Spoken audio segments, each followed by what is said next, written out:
हम सब जानते हैं कि भगवान विष्णु का 7वां अवतार श्री राम है। उनको श्री राम और श्री रामचंद्र के नाम से भी जाना जाता है, जिन्होंने राक्षस राज रावण का वध किया था। त्रेता युग में अयोध्या के सूर्यवंशी राजा चक्रवर्ती सम्राट दशरथ नाम के प्रतापी राजा हुए। उनको 3 रानियां थी। तीन रानियां होने के अलावा भी राजा दशरथ को कोई भी पुत्र नहीं था।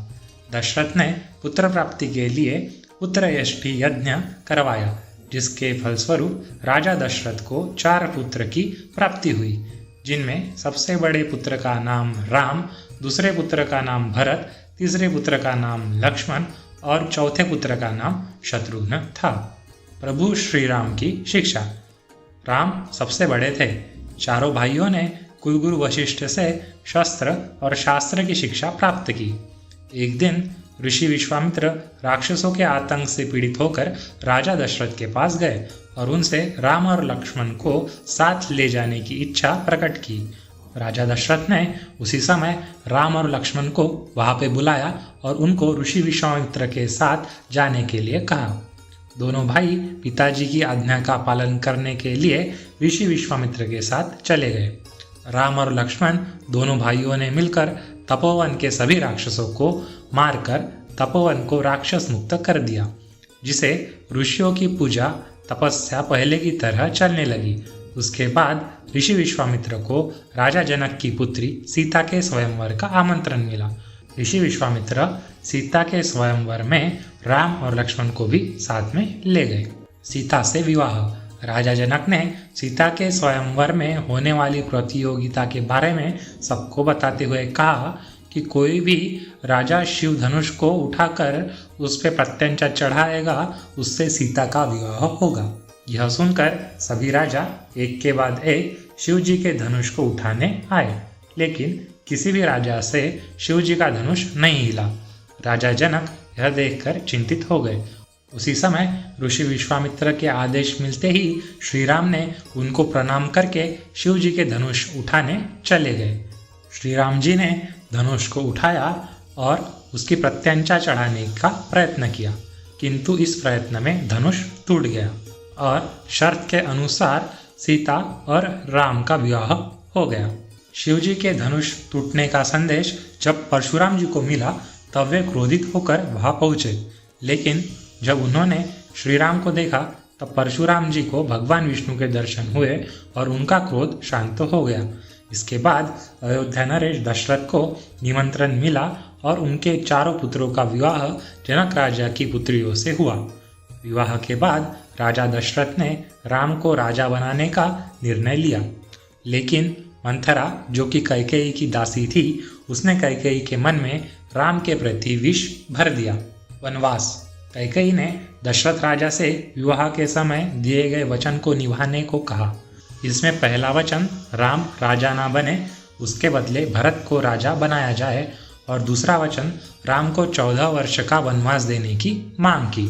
अपने पिता के वचन के लिए श्री राम वन में जाने के लिए तैयार हो गए। माता सीता और लक्ष्मण भी श्री राम के साथ जाने के लिए तैयार हो गए। जब श्री राम, माता सीता और लक्ष्मण वन के लिए निकल गए, उसके बाद राजा दशरथ ने पुत्र के वियोग में अपने प्राण त्याग दिए। जब ये घटना घटी तब भरत और शत्रुघ्न अयोध्या से बाहर अपने मामा के घर थे, लेकिन जब उनको श्री राम और उनके पिता के बारे में पता चला तब वे तुरंत ही अयोध्या वापस आ गए। भरत राजा दशरथ का अंतिम संस्कार करके बड़े भाई और भाभी को वापस लाने के लिए चित्रकूट गए। श्री राम भरत मिलाप। बड़े भाई श्री राम से मिलकर भरत ने उन्हें वापस अयोध्या लौट आने के लिए कहा, लेकिन पिता की आज्ञा का पालन करने के लिए श्री राम ने अयोध्या जाने से मना कर दिया।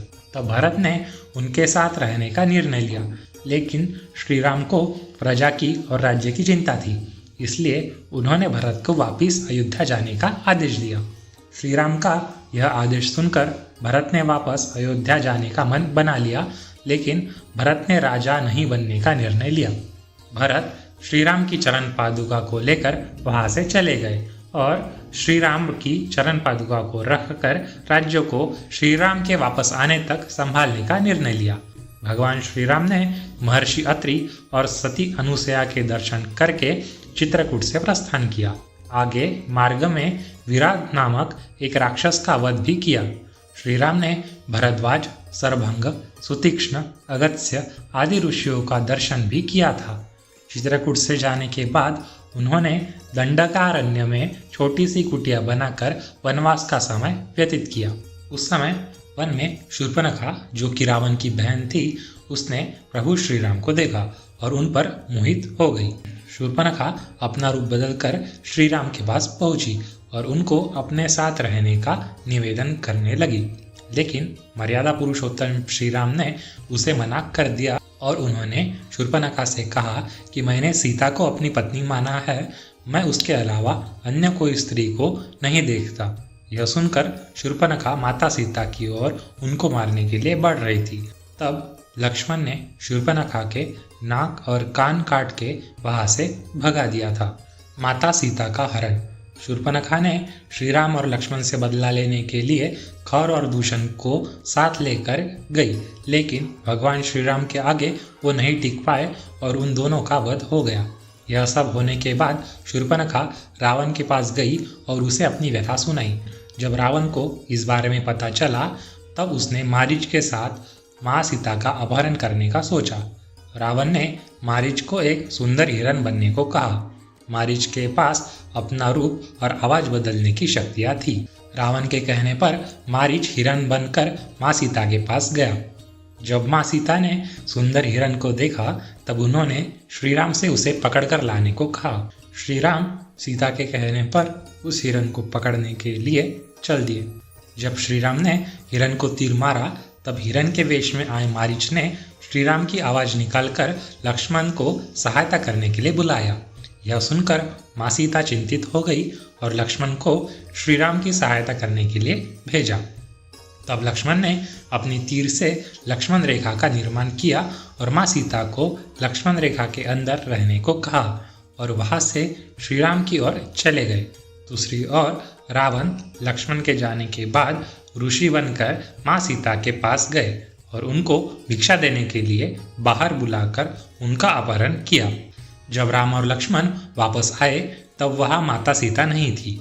उन्होंने चारों ओर देखा लेकिन उनको माता सीता का कहीं भी पता ना चला। राम रावण का युद्ध। श्री राम और लक्ष्मण को आगे वन में गिद्धराज जटायु मूर्छित अवस्था में मिले, जो रावण से माँ सीता को बचाते हुए घायल हो गए थे। गिद्धराज जटायु ने श्री राम को रावण के बारे में बताया और गिद्धराज जटायु ने श्री राम के गोद में अपने प्राण त्याग दिए। भगवान श्री राम ने गिद्धराज जटायु का विधि पूर्वक अंतिम संस्कार किया। उसके बाद वो दोनों सबरी के आश्रम में गए। वहां सबरी ने उनको एक एक बेर चक्कर खिलाए और वहां से उनको वानर नगरी के बारे में पता चला, जहां पर उन लोगों को हनुमान मिले। हनुमान जी और श्री राम मिलन के बाद हनुमान जी उन्हें सुग्रीव के पास ले गए और उनसे मित्रता करवाई। श्री राम ने मित्रता करते हुए सुग्रीव के भाई बाली का वध करके उसको फिर से उसका राज्य वापस लौटाया। सुग्रीव को राज्य मिलने के बाद सभी महारथियों को चारों दिशाओं में सीता माता को ढूंढने के लिए भेजा गया। कुछ समय के बाद 3 दिशाओं में किसी को भी सीता माता का पता नहीं चला, लेकिन हनुमान जी को गिद्धराज जटायु के भाई संपाति से सीता माँ का पता चला। उसके बाद हनुमान जी ने समुद्र के सभी कठिनाइयों को लांघकर माता सीता से मिले और उनको श्री राम की निशानी देकर रावण की लंका को जलाकर वहां से वापस श्री राम के पास आए और प्रभु श्री राम को माँ सीता के बारे में बताया। माँ सीता का पता चलते ही भालू और वानरों की सेना के साथ समुद्र में सेतु बनाकर श्री राम लंका पहुंचे। रावण का भाई विभीषण, जो श्री राम का भक्त था, उसने रावण का साथ ना देकर श्री राम का साथ दिया। रावण वध। राम और रावण के युद्ध में रावण ने अपने भाई कुंभकर्ण, पुत्र इंद्रजीत और समस्त राक्षसी सेना को खो दिया। राम और रावण के अंतिम युद्ध में जब विभीषण ने श्री राम को रावण की अमरता का राज बताया तब रावण की मृत्यु हुई थी। रावण की मृत्यु के बाद श्री राम ने विभीषण को लंका का राजा बनाया। विभीषण के राजा बनते ही उन्होंने माँ सीता को मुक्त कर दिया। उसके बाद प्रभु श्री राम माता सीता और लक्ष्मण के साथ पुष्पक विमान में बैठ के अयोध्या वापस लौट गए और उन्होंने अयोध्या का सिंहासन संभाला।